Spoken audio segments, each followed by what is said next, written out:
is rather sobering to think how much time has passed. But it is quite interesting to know that so long ago, all these plans were in the offing. And if they are still being undertaken laboriously as it is, at least it's better than it's being stopped at all. Stephen is one of the major architects in this country. He's written extensively about Accra. He says, my passion for Accra, I don't know whether your interest is as national as Uncle Boat, but he and I are united in looking at Nkrumah and his impact upon the city. I'm happy that Uncle Boat ended his discussion by bringing the focus onto the plans that were conceived for Accra and how much of it has been achieved. So I'm going to ask Stephen to reflect upon the Nkrumah's impact upon the city, what the vision was, how much of it has been achieved, what's left to be done. Thank you, Uncle Nat.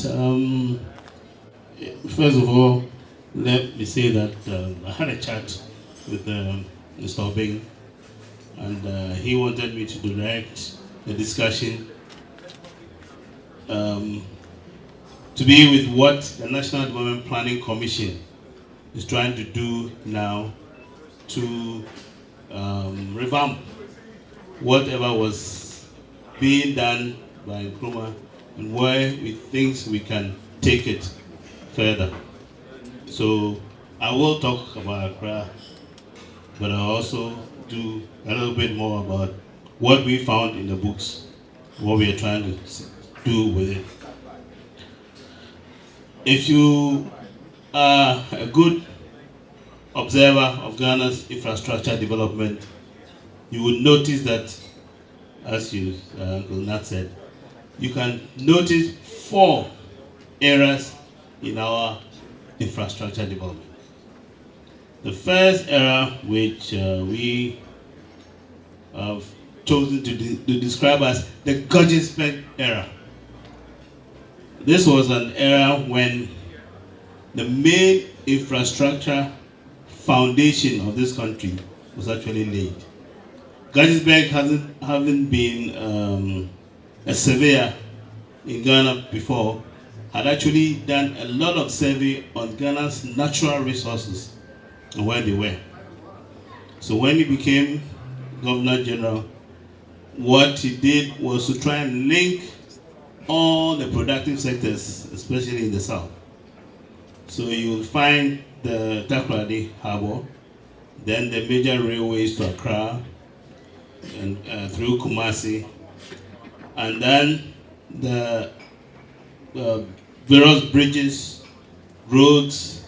There were 6 human settlements: Accra, Kumasi, Takoradi, Takwa, and Ko, that were, actually planned. Now, you notice that between the time that he left, his 1920 to 1930, there wasn't any major infrastructure projects, even though there were projects just going on until Nkrumah came. And Nkrumah laid the backbone for Ghana's infrastructure, so that up until 1966, when he was overthrown, the major port that came, Tama, the energy, Akuffo, roads to Accra, to Kumasi and the north and so on. But the most significant thing during Nkrumah's time was actually the Akuffo Dam and the energy it provided Ghana. Now, we have a third era, which we choose to call nobody's era, or the era of decay. This was the period between 1966 and 1982. This was a period in which we had, and this is about 15 years, we had 7 different governments, from NLC to the Progress Party, NRC, SMC1, SMC2, AFRC, PNP, and then finally PNDC. Now, if you look at what happened during those times, we survived mainly on the infrastructure base that Nkrumah and Kajisberg had laid. There was hardly any addition. And we had a period of serious deterioration because the maintenance was then beginning to take a toll, and we didn't have the resources. And the military government, of course, didn't make it possible for a lot of investors to come in to invest in infrastructure. Then we have what I call the fourth era. A number of people disagree with me, but you know, I'll still say it. We'll call it the Rawlings era. In terms that from 1982 to date, we have had a period of stable politics and stable economy. And the facts, you know, and the statistics show clearly that since '83, the economy of Ghana has never experienced negative growth. But between '66 and '82, there was a lot of swings. The stability also allowed the various donor agencies in the World Bank and so on to come in to assist, mainly in rehabilitation projects and so on. Now, there's a problem with that era. What we ended up with is a number of sectoral interventions. If a donor agency is interested in health infrastructure, it invests in health infrastructure. Another invests in transportation. Some invest in energy. But what you get is a disjoint of various interventions. And so the thinking now is go back to what was it that Nkrumah was about. What was he trying to achieve? One of the significant things that happened during Nkrumah's time after the 7-year development plan was to come up with a national physical development plan. That physical development plan was signed off in September 1965. Nkrumah was overthrown in February 1966. So we never got to implement the physical plan that went with the 7-year development plan. And that is what we at the National Development Planning Commission now are beginning to look at to see this is the way to go. Because, yes, as a nation, we are very polarized. We can disagree on whether we are going left or we are going right. We can disagree on several things, but there's one thing that we can all agree on, whether a road should go from Accra to Kumasi. That doesn't need anybody to be left or to be right, but at least we have a need for the road, and therefore we can all agree. So we are putting a lot of emphasis on the National Infrastructure Plan. The new National Infrastructure Plan we are thinking about is looking at these sectors, not in any particular priority, but let's start with energy. There's no way this country is going to move anywhere if we don't have energy which is available, reliable, and affordable. And that was the main thrust of Nkrumah's Akuffo plan. Now, when Akuffo was built, the nation only needed a third of that. So we had to sell 2/3 of the energy to Kaiser. Today, when we look at all the hydro potential in this country, we can only get about 2,500 megawatts. And our needs, we are looking at even 5,000 megawatts by 2016, which means that we will not be able to make our needs from the hydro. That is why we have to then look also now at thermal. And thermal, either you're looking at light crude or you're looking at gas. Nkrumah, way back then, realized that yes, there will be that need, and therefore started even investing in nuclear power. Back in 1960-65, there was already a reactor here. The 66 Ku, I think it was a Russian one, so the Americans took it away. But there is a recognition that we will have to, hydro will not be able to meet our needs. We will have to have at least some thermal to go with it. There is some talk about nuclear. I don't want to go there now. Then, the transportation network. There is a need. We are one country that's blessed. We have the sea, and then we have an inland lake that goes from the south to the north, which we are not using at all. The rail, yes, it has to be looked at, because definitely if you're going to move goods, you need the rail.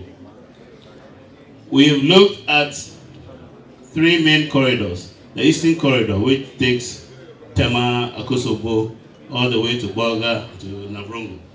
That cuts the northern trip by about 100 kilometers.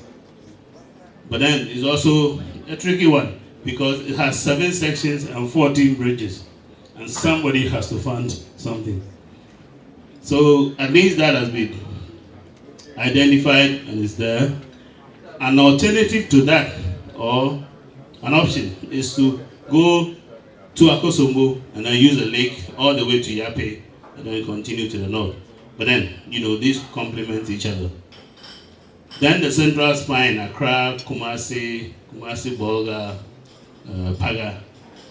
That's the main spine that's working. But because the others don't exist, there's so much pressure on that, and that one is always deteriorating. So that needs also to be expanded and reinforced. Then the Western Corridor, which goes from Takoradi, Axim, all the way to Bole and to the north. So we are looking at that. But we're also looking at what Nkrumah had in mind, which is multimodal transport. That you should be able to take the road and meet river transport somewhere, marine, riverine, railway, and then airports and airstrips. So that is one area that we're also looking at again. Which airports, Accra, Kumasi, Tamale, which other airstrips, Wa, Navrongo, and so on, so that you can have the whole nation, the transportation linking up with each other. We're also looking, new things have come. If you look at the Nkrumah's fiscal development plan of 1963-70, it was thinking of moving telephony all over the country. Now we know that that's also one area that there's been a lot of new development.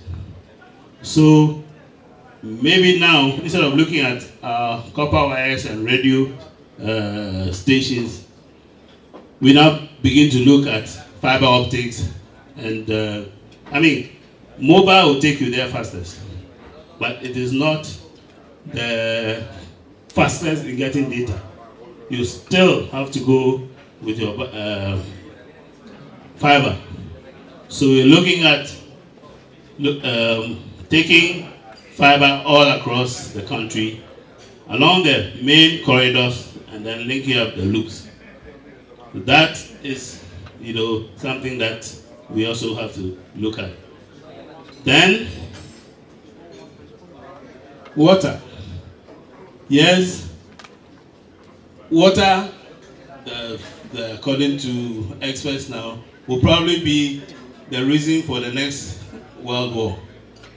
And that any country that has water resources must make sure that you are protecting the water resources, making the best use of the water resources, and making sure that others don't come and pollute or dry them up for you.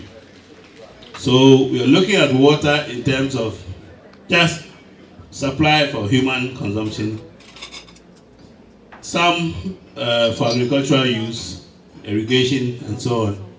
And then to also make sure that whatever water resource that we have, we're able to preserve as much as we can. I mean, we have a lot of rainfall, and we don't see why we should not make efforts to trap as much rainfall as we can.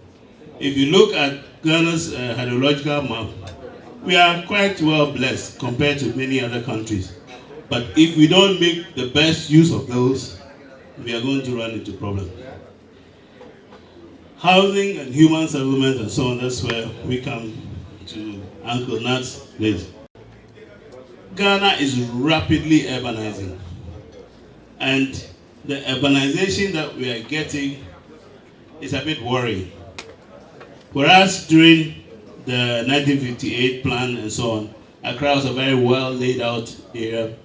Today we are getting urbanization of poverty, where there's a lot of people in Accra, but in the informal sector. And the informal sector is where most of the problems of housing, environmental degradation, sanitation, and all are. And we cannot ignore that large sector of the city. So while we like to see good things on Airport City and so on, we must refocus our attention on the old towns, the Jamestowns, the Nimas, then the Avenos, the Sodom and Gomorrahs, and so on. I mean, they have become the new challenges that we must begin to look at. We have other things like the human capital, social infrastructure, but I think that will be.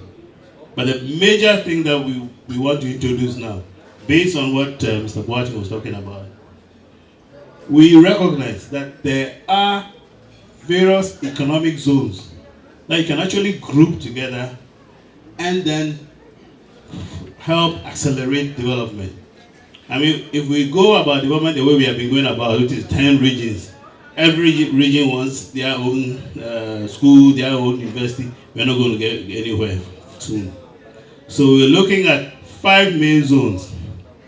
The Western Corridor, where now there's a lot of activities, unplanned activities going on. And the Western Corridor is looking at the Western region all the way to the Central region, where we need to plan that zone. Otherwise, the oil and the rush there, we will find ourselves in the Delta situation in Nigeria. We have to plan for that. Then the Eastern Corridor, which takes a bit of the Eastern region and the Volta region all the way to Sada. That's the second. The Sada already has been, established and is running. We need something also for the forest belt, the Brown, Ashanti, the forest areas, and the mining areas. And then finally, we need one zone at the Capital City Development Authority, which links Accra all the way to Kasua, back to Ada, and looking at the developments that we should be able to do. So, ladies and gentlemen, what we are trying to tell you, that we do not want Nkrumah's vision to be left on the shelves. We believe that the NDPC now should take those visions, see what's relevant today, what we can add on to, and then make sure that the vision of Nkrumah can be attained for the future. Thank you very much.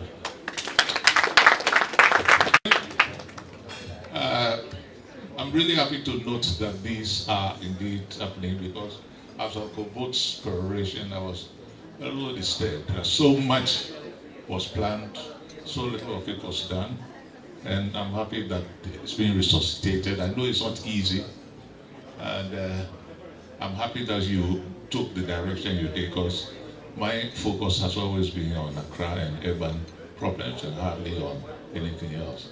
Our last speaker for this evening, our latest phase of the evening, is Ben Imoro. Ben is a photographer, a cinema, a filmmaker. I keep calling him photographer and he keeps correcting me. He's a filmmaker. His interest in Nkrumah is historical, cultural, and we've heard from the technical people. Maybe it's time that we got some interpretation from the artistic. Thank you very much. Ladies and gentlemen, in his usual fashion, Uncle Joe just thrust me into this chair. I was thinking of dropping a film and sitting at the back there enjoying myself. But here I am. But I am somebody, if I were a lawyer, I would defend Kwame Nkrumah anytime, any day, free of charge. So, who am I not to take the chair? I would begin from, I've seen that my uncle is very interested in Accra, so I begin from a story in Accra. And forgive me if I tell a story because I'm a filmmaker and a writer. At the time that Kwame wanted to develop Accra, he sent some of the experts around to interview some of the indigents. He got to a certain house and they told the old man that Kwame is going to develop Accra, your house is going to be broken down, to be built, you have a room to yourself, your children have the room to themselves, your wife will have a room to herself. Beautiful explanation, and then it will be a kitchen and all that. And the old man looked at him and said, go back and tell Kwame that I'm not interested in this development because right now I'm staying in one room with my wife. Sometimes she doesn't respect me. If you give her own room, how will she respect me? I told this story to let you know that people who sometimes accuse Kwame of self-negligence do not realize that he started from ground zero and it's very difficult to develop when people don't understand you.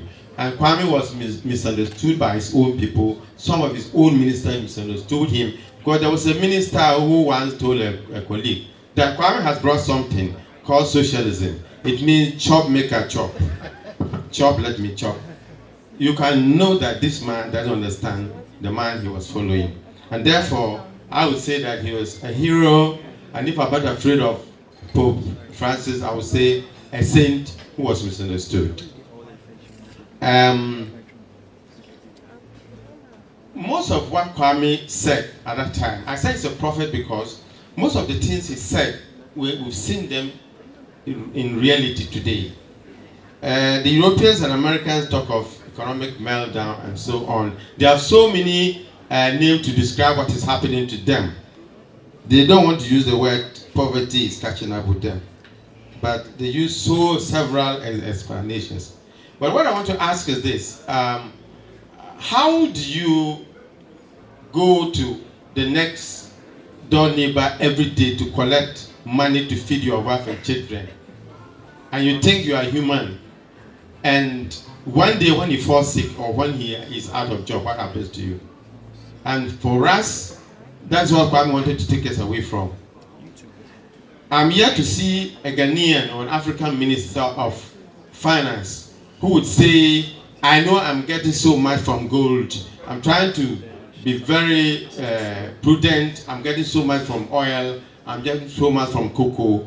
And I'm going to plan my economy according to what I will get. I'm not going to borrow. And if I borrow, it just be a supplement. These days, the borrowing is rather the mainstay of the economy. And that is something Kwame did very well to take us away from. I want to say that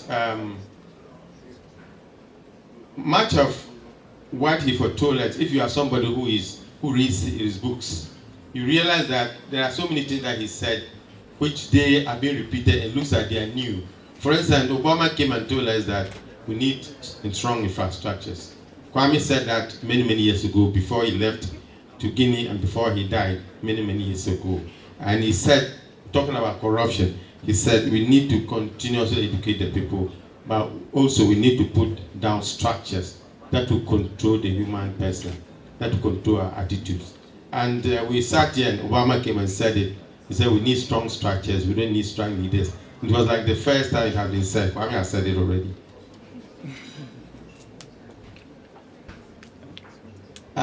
If we look at our governance systems, my senior man was talking about a vision. Kwame was a visionary. But if we look at the issue of vision, we realize that we have still not gotten a vision.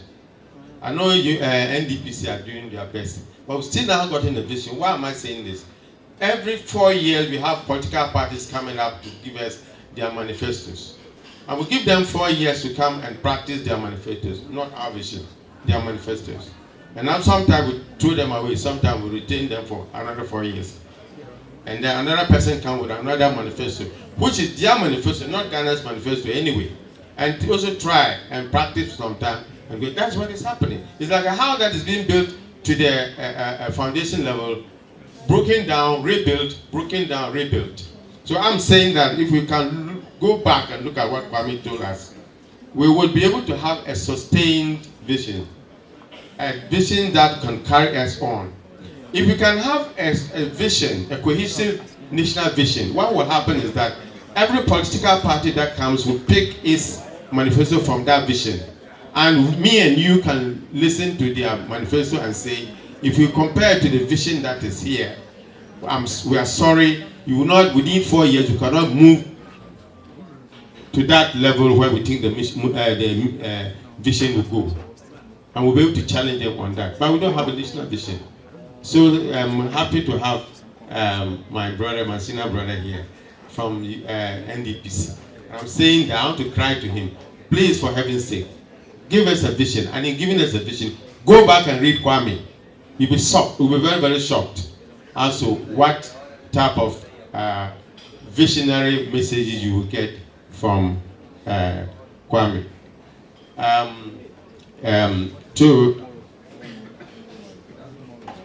Okay, right.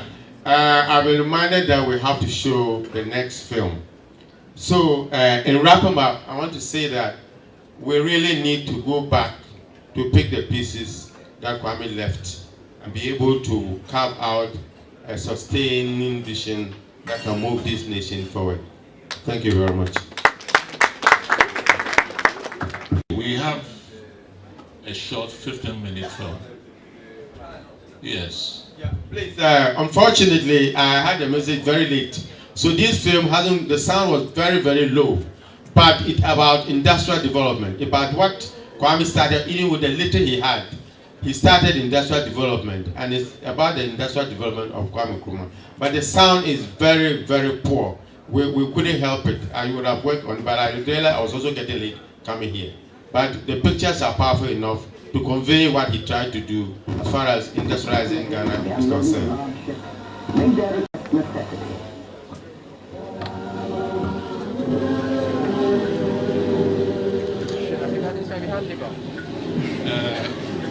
Excuse me, just before we go on, I'm sure there will be some questions. After this film, the floor will be open and you can all ask any questions or make comments, anything. All right?